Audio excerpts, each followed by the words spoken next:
Նիկոլ Փաշինյանը անդրադարձել է Թրամփի ուղի հանուն միջազգային խաղաղության եւ բարգավաճման ներդրումային նախագծի աշխատանքներին։ 2026-ին արդեն համոզված եմ, գետնի վրա կսկսենք աշխատանքները։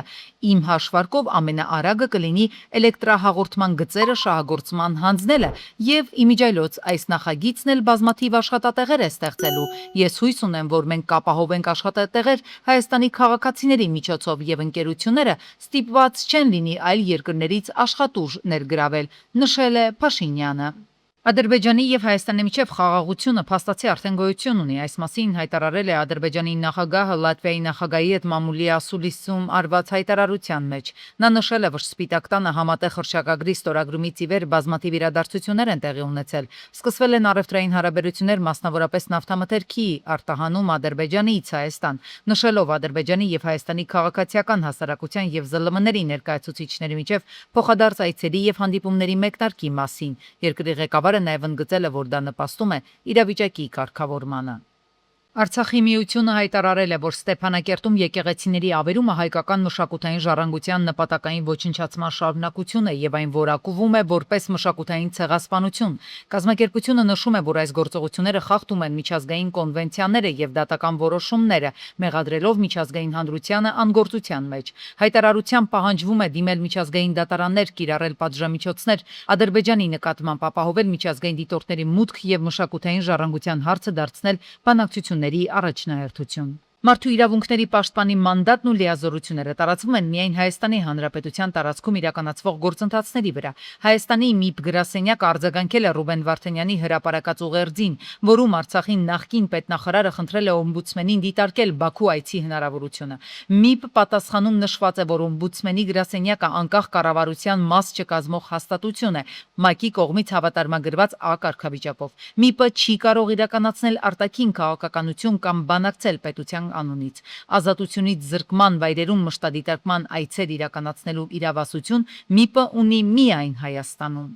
Մարդու իրավունքների պաշտպանը ոչ թե կարող է, այլ պարտավոր է պաշտպանել Հայաստանի Հանրապետության քաղաքացի հանդիսացող անձանց իրավունքները Հայաստանի Հանրապետությունից դուրս։ Դա սահմանադրության 47-րդ հոդվածի 8-րդ կետն է։ Այդ 47-րդ հոդվածի 8-րդ կետը հենց վերաբերվում է այն քաղաքացիներին, որոնք գտնվում են Հայաստանի Հանրապետությունից դուրս։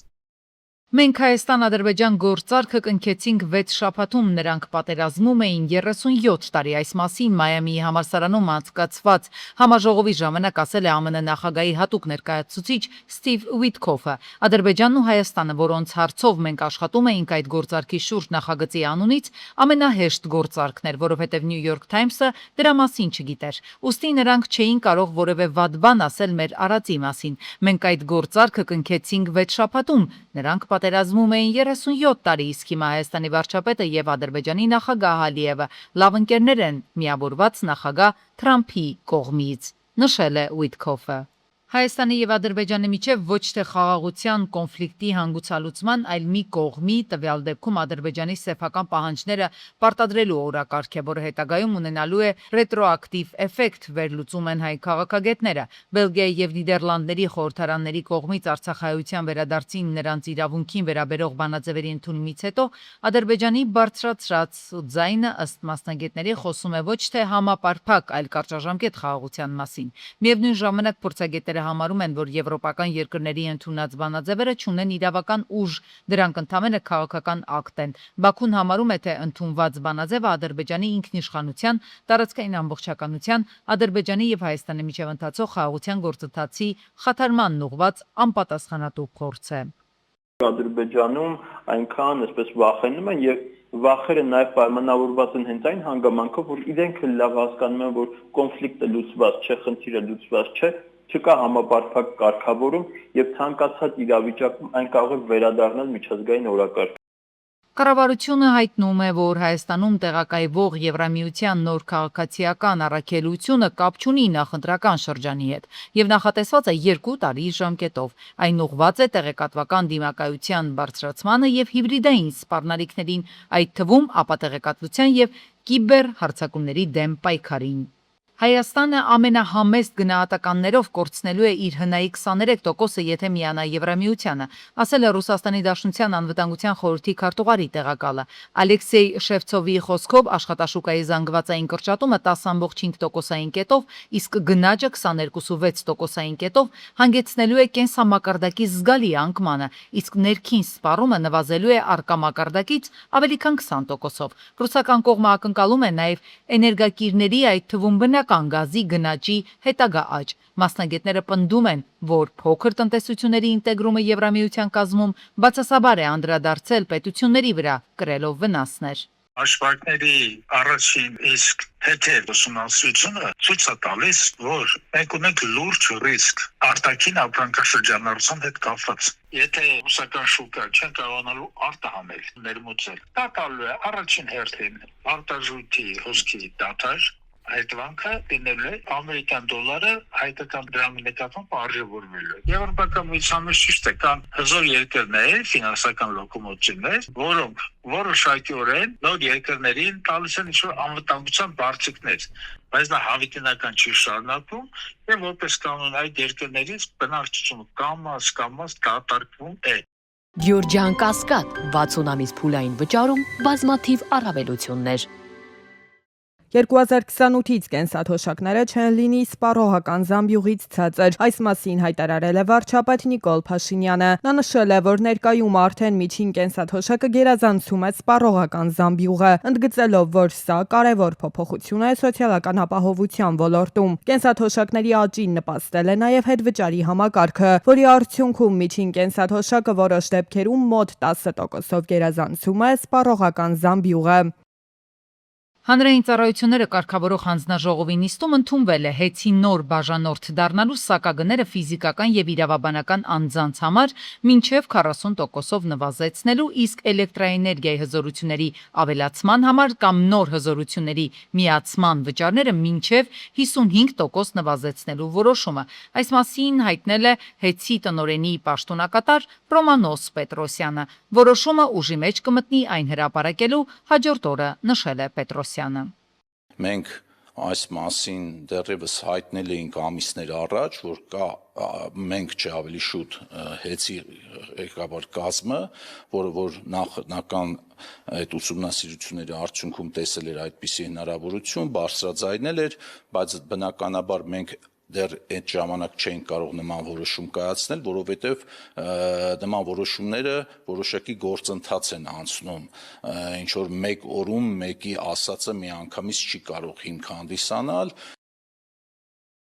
Պետական գույքի կառավարման կոմիտեն գործարկել է e-action SAM հարթակը պետական գույքի աճուրդների գործընթացը ամբողջությամբ թվայնացնելու նպատակով։ Այսուհետ ոչ միայն պետական, այլ նաև համայնքային գույքի օտարումները կիրականացվեն բացառապես էլեկտրոնային եղանակով։ Ավարտվել են նաև հարթակի տեխնիկական արդիականացման աշխատանքները եւ ներդրվում են նոր գործիքներ օգտատերերի համար համակարգը դարձնելու առավել հարմարավետ։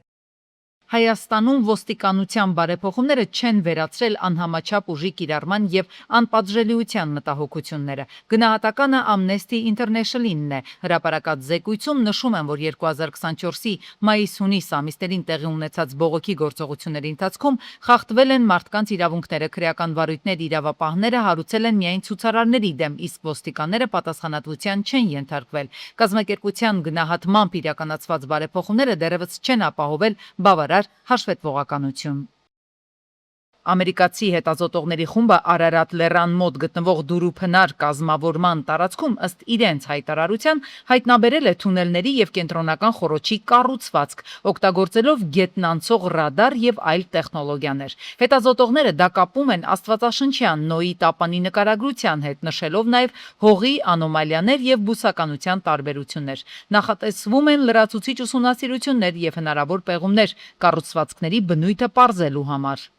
Հայաստանը բարելավել է իր դիրքը Heritage հիմնադրամի տնտեսական ազատության համաշխարհային ինդեքսում, զբաղեցնելով 52-րդ հորիզոնականը 176 երկրների շարքում։ Էկոնոմիկայի նախարար Գևորգ Պապոյանի փոխանցմամբ նախորդ տարվա համեմատ Հայաստանը բարձրացել է 5 հորիզոնականով։ 2025-ին մեր երկիրը զբաղեցնում էր 57-րդ տեղը 65.4 միավորով։ Հայաստանը ինդեքսում առաջ է անցել մի շարք Եվրոպական միության անդամ երկրներից։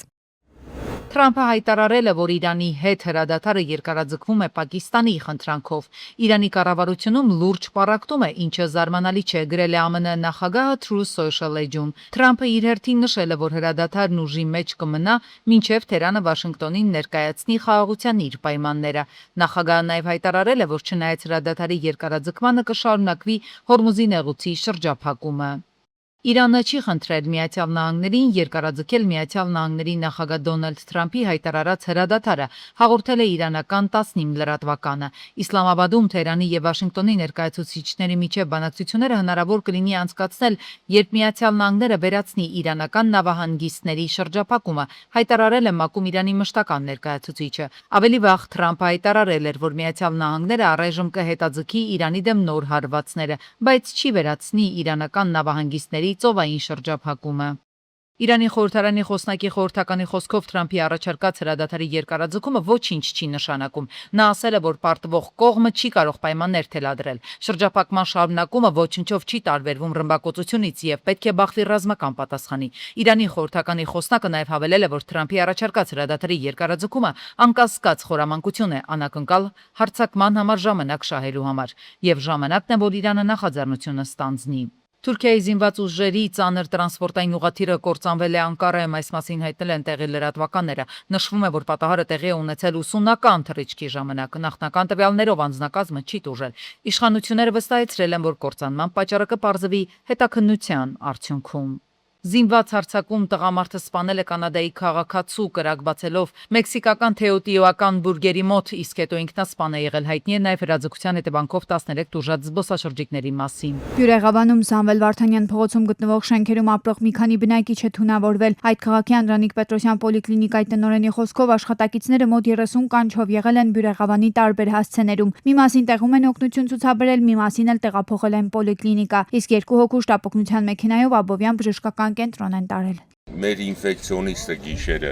արդեն ամեն ինչ ղեկավարել է, թե շտաբ հայտնումը, թե բոլոր մարմիններին տեղյակ պահելը, ովքեր իմանան, որպեսզի ամեն ինչը ղեկավարվի։ Աբովյանի բժշկական կենտրոն։ Ըստ քաղաքացիների վարկածի իրենք ջրից են թունավորվել, կասկածելի ոչինչ չեն կերել, փոխարենը սրտխառնոց, փորլուծություն, փսխում են ունեցել, նաև բարձր ջերմություն։ Որտեղ բնակիչների մեծ մասը, գրեթե մեծ մասը պնդում են, որ ջրից է եղել, այլ ոչ թե գազից կամ սննդից։ Մինչև բոլոր նմուշառումները կատարվել են, նոր Սանեպիդկանի հանձնաժողովը գնաց շենքերից, տներից նմուշառումներ են արել։ Ապահովության համար ջուրը եռացրած օգտագործեն, իհարկե մեր պոլիկլինիկայի խորհրդով առաջարկով ամենայն դեպքում մտածում ենք, որ Տեղեկությունները եւ Veolia ջուր ընկերությանն է փոխանցվել եւ փրկարարծարայությանը։ Կոտայքի մարզպետի հանձնարարականով էլ Բյուրեղավան են ժամանել մարզպետարանի առողջապահության բաժնի աշխատակիցները։ Նորարեշում ապրիլի 21-ին առեղծվածային ու ողբերգական դեպք է տեղի ունեցել։ Այդ թաղամասի 12-րդ փողոցի տներից մեկում տղամարդու դի է հայտնաբերվել։ Ժամանել են ոստիկանչության Երևանի քրեական վարչության ու Էրեբունու քննչական բաժնի պետերը։ Իրավապաները ունեն լուրջ կասկածներ, որ տեղի ունեցածը սպանություն է։ Նախնական տեղեկություններով մահացածը օտարերկրացի է, այլ հանգամանքներ էլ կան, որոնց մասին նախաքննության շահերից ելնելով չի հրապարակվում։ Իմ տեղեկություններով մահացածը օտարերկրացի է, 50-ից 55 տարեկան Իրանի Իսլամական Հանրապետության քաղաքացի է։ Իսկ դեպքի փաստով քննչական բաժնում սպանություն, հանկարծամահություն հատկանիշներով նախաձեռնվել է քրեական վարույթ, մյուս մանրամասներն էլ պարզվում են։ Ապրիլի 21-ին Իջևան-Սևան Երևան ճանապարհին բախվել են Մազդան, մեկ այլ մեքենա եւ Օփելը։ Վերջինը դուրս է եկել երթևեկելի գոտուց հայտնվել ձորում։ 3 հոգի վնասվածքներով տեղափոխվել են, մի մասը Աբովյան, մյուս մասը Սուրբ Գրիգոր Լուսավորիչ բժշկական կենտրոններ։ Վիրավորներին առաջին օգնության են հասել քաղաքացիները։ Օպերատիվորան ժամանած փրկարարծարայության հատուկ փրկարարական աշխատանքների իրականացման կենտրոնի փրկարարները։ Տեղում էին ոստիկանության բարեկային ծառայության Կոտայքի մարզի գումարտակի 2-րդ վաշտի առաջին դասակի բարեկները։ Դեպքի մասին բարեկային ծառայության Կոտայքի մարզի գումարտակից տեղեկությունը փոխանցվել է Հայաստանի քննչական կոմիտեի, Կոտայքի մարզային քննչական վարչության Աբովյանի քննչական բաժին։ Նույն օրը Լոռու մարզում Սպիտակ Երևան ճանապարհին բախվել են Ման Բեռնատարն ու Օփել Աստրան։ Մեկ հոգու առաջին օգնության են հասել քաղաքացիները, օպերատիվորեն ժամանած Սպիտակ բժշկական կենտրոնի շտապօգնության բժիշկների հերթապահ խումբը։ Նա տեղափոխվել է Սպիտակ բժշկական կենտրոն։ Ժամանել են ոստիկանության բարեկային ծառայության Լոռու մարզի գումարտակի 2-րդ վաշտի առաջին դասակի պարեկները։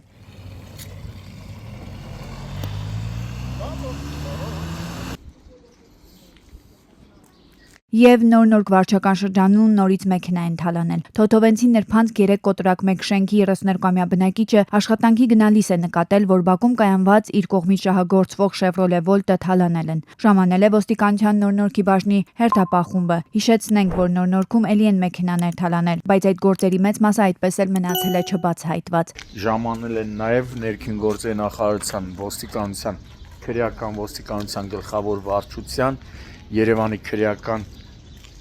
վարչության ոստիկանները